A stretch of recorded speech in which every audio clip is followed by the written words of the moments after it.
Les dimanches, on adore manger italien. Pour ce soir, on va faire pizza basilic, courgettes et chèvre, très légère. On commence par faire des tagliatelles. Avec une courgette et un économ, on va faire. Une fois qu'on est arrivé au cœur, donc on ne peut plus faire des tagliatelles, on enlève les extrémités. On a lavé au préalable. Et on va mettre donc ce qu'on appelle les cœurs de la courgette dans le panier. Moi, j'ai mis 3 courgettes. Mais ça dépend de la taille des courgettes en vrai. On a mis 300 g d'eau dans le bol. On a mis les cœurs des courgettes, les tagliatelles des courgettes. Et maintenant, on va faire cuire tout ça à la vapeur 10 minutes, température baromètre et vitesse 2.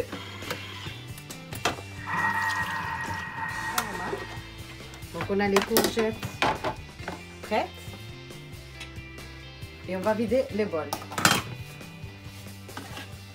Voilà, aussi.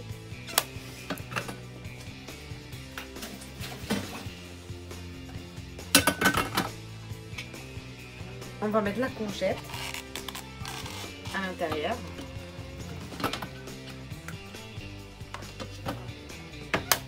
On va mettre 110 g de fromage de chèvre en bûche. On met du sel, du poivre, comme dans toutes les réalisations, il ne faut pas oublier. Et après, on va mixer. Donc, 30 secondes, vitesse 4. Une fois qu'on a étalé sa pâte à pizza, on l'a pré-cuite un petit peu avec la sauce tomate. On étale donc notre farce des crèmes de fromage avec les courgettes.